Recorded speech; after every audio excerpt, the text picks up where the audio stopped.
You know, there are three reasons for sexual intercourse in the Bible. We typically only talk about two. And I want to give them in sort of ascending order from the least to the most. You know, to produce, you know, to have children. That's a reason for it. But the next one, which I think is higher than that and celebrated in the Bible, is for pleasure. We got, you know, Song of Solomon, the book of Proverbs, and the writer of Hebrews says the marriage bed is undefiled, and God wants us to enjoy each other sexually. But the ultimate purpose of sexual intercourse in the Bible, the ultimate purpose is a celebration of our oneness in the sight of God. Every time a couple has sexual union, they're saying that I am a one-woman man, or I am a one-man woman, and I am committed to you and you alone for the rest of my life. I am you and you are me. And that's the celebration that takes place. God created sex. And God didn't call everything very good until he had created the physical union between a man and his wife. So Hugh Hefner didn't create sex. God did. God had given Adam certain equipment, certain drives that would only make certain sense if used in a certain way. That's not sexually explicit, that's just biology. God could have designed Adam to subdivide as an amoeba, but he doesn't.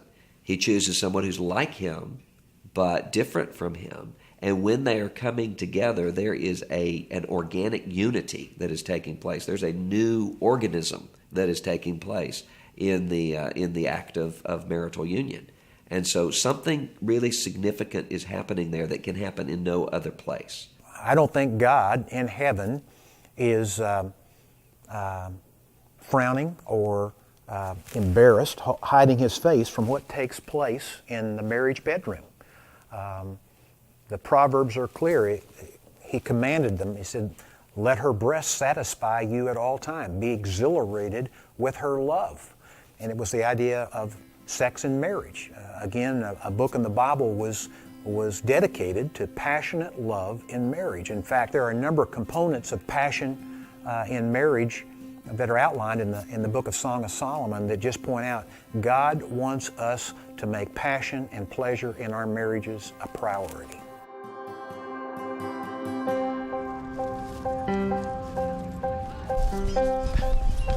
We're doing switch off. Yeah. This is a wife. How beautiful are your feet in sandals, oh prince's daughter. My beloved is dazzling and ruddy, outstanding among 10,000. Among these thousands of people, all right, so my beloved stands out among these people. Out, yeah. Yes, please help me out here. His head is like gold, pure gold. His locks are like clusters of dates, and black as a raven. Clusters of dates and black as a raven? I don't know. The guy has black hair, black curly hair. The curves of your hips are like jewels, the work of the hands of an artist. His eyes are like doves beside streams of water, bathed in milk and reposed in their setting. So they're very white.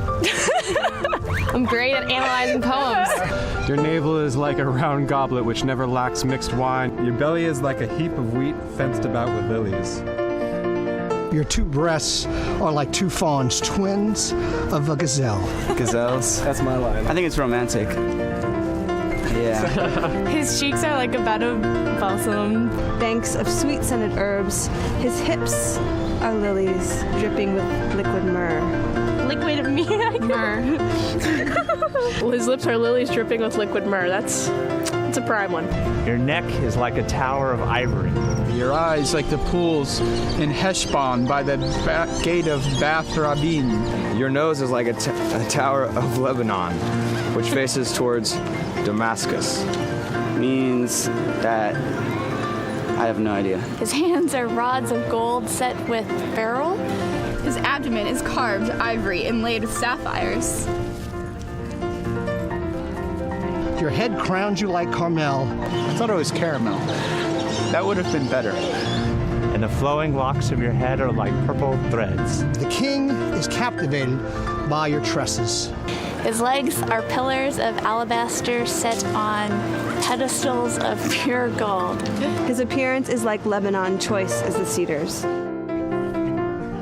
How beautiful and delightful, how delightful you are, my love, with all your charms. Your stature is like a palm tree, and your breasts are like its clusters. I say, I will climb the palm tree. I will take hold of its fruit stalks. His mouth is full of sweetness, and he is wholly desirable. I agree with that point. Oh, may your breasts be like clusters of wine, and the fragrance of your breath like apples, and your mouth like the best wine. This is my beloved. This is my beloved, and this is my friend, O daughters of Jerusalem. She just won me over. Did you guys write this? Where do I think it comes from? Short story. I'm thinking like, Greek mythology. Yeah. I think that's very sexual, and I like it. This sounds like something comes out straight out of Twilight. Is it from the Bible? I don't know. Like, I think it's Jerusalem. I don't know. Is this like biblical stuff? You had to be pretty old and crazy to come up with something like that. It's wonderful. I mean, it's wonderful to see God not be afraid to address anything. When he talks in Song of Solomon and you hear the expression and you hear the passion and you hear the intimate description of the detail and the touching and what I think about it and what your breasts are. I mean, you hear these very sensual passages. But it reminds you of just how wonderful and how great a gift sex is to a relationship. I think the Song of Songs is a glorious book. I mean, what a brilliant idea for God to put that in the canon to inspire married couples for what can be. My goal is to see that Cindy has a sexually wonderful marital experience. Her goal is to see that Michael has a wonderful, sexually fulfilling sexual experience. That's your goal. Your goal is not some Hollywood nonsense, but it's how do I help her have a wonderful experience with this, a safe, lovely, profound, emotional, exhilarating, and vice versa. And to enjoy the relationship based around that, not just the event of the orgasmic experience or the climax of the physical event, but all that led up to it and all that happens afterwards. And I think when couples can start getting that in their head instead of all this other noise, you move away from just using your wife as a vessel to release your anxiety and pent-up frustration, and vice versa, or to frustrate each other and control. Well, no sugar tonight in your coffee. You've hurt my feelings. Forget you, that's just sin. That's all it is. The sexual union ought not to be seen as a favor that someone is doing for someone else, nor ought it to be seen as an entitlement that someone is demanding from someone else. If in a marriage there is a reluctance toward sex, then something else is going on. Many couples never talk about their sexual needs. But the husband and wife got to say, okay, this is what I expect. This is what I would love. This is what I would enjoy. This is my frequency. This is where I want to do it. We got to talk through those things because it's important to know what does your spouse need. And then let's honor that and not give in. And then talk about how do I save energy for that, okay? If we're supposed to have sex two times a week, but I'm tired all the time, so how can you help lighten my load? Can you pick up the kids? Can you do the laundry? Can you cook so that I can be ready for you at 9, 10 o'clock? Okay, so it's a balance of us finding out how can we save energy to enjoy each other sexually. The ultimate calling of me in sexuality is not first my pleasure, because that would distort sexuality, because I'm using you for my pleasure. It's not even your pleasure, because we may please one another in ways that are an abomination to God. The ultimate pleasure I must pursue is the pleasure of God. That God would be pleased by everything we do in that relationship. Sexual intimacy doesn't happen automatically. This isn't the moment in which the music starts playing and the script carries itself out. Instead, sexual intimacy means getting to know one's husband or wife. which often takes a long time. I didn't realize when I got married at 23 how a woman's body worked and how long it took her to reach that point that takes a man, about 20 seconds. I was like, man, I'm doing all I can do. I'm giving out all I can give out. She just ought to know that I'm in the mood all the time. He would get frustrated or maybe a little short with me, but I never connected to the dots that he was short with me because he was frustrated in the sexual part of our marriage. There's just that tension that's there. You know it needs to be broached, you know it needs to be talked about, but that tension's there that just says, oh, maybe now's not the right time. It was the elephant in the living room. We talked around it. We kind of used little, I'll give you a little hint and you try and pick up on that. And we were just missing on that level. And it wasn't satisfying to her. As hard as it was to broach that subject, when I did, then it was just like the dam broke, and then we were able to get out all those feelings. And the Lord just blessed that. I sensed a real difference in his heart when he started this conversation, and as a result, it just opened me up to feel free to just really express myself as well. That just brought us to a new depth in our relationship, a new level of intimacy and trust, and hey, everything's out in the open. From that point on, we learned to continue to communicate in that way and to continue to learn about each other and to grow and to read books and just to explore different areas. And it was just a turnaround in our sexual relationship. When I knew that she looked forward to that too and that it was enjoyable for both of us, it just made everything better. It made me feel so much better about things, about us, and it just took our marriage to a new level.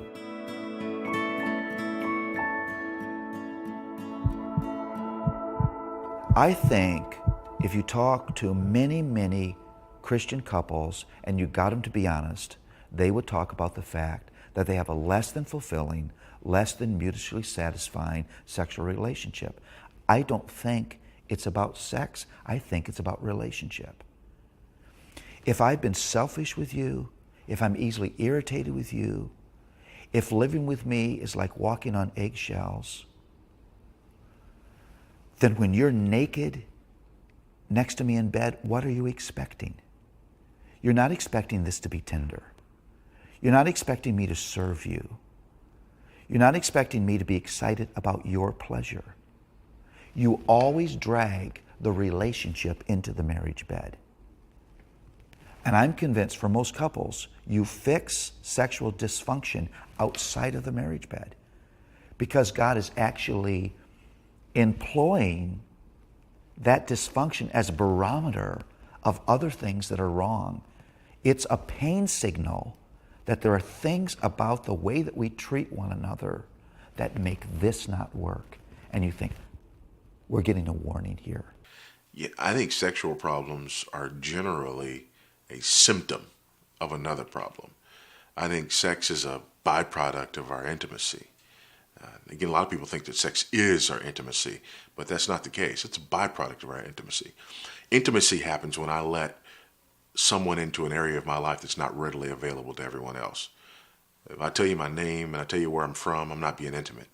But when I'm telling you things that are not for general consumption, that's when I'm beginning to be intimate. By the way, a little aside, that's where affairs begin.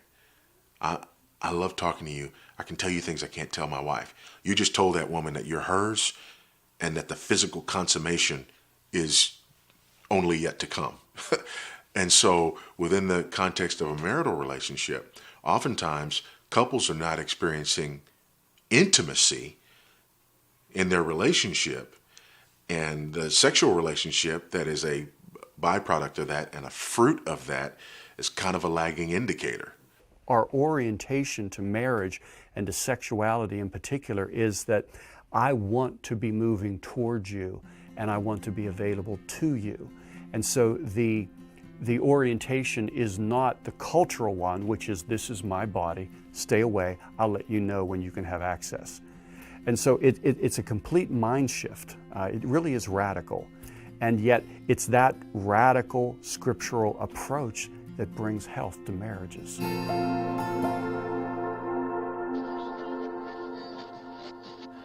30 seconds, guys.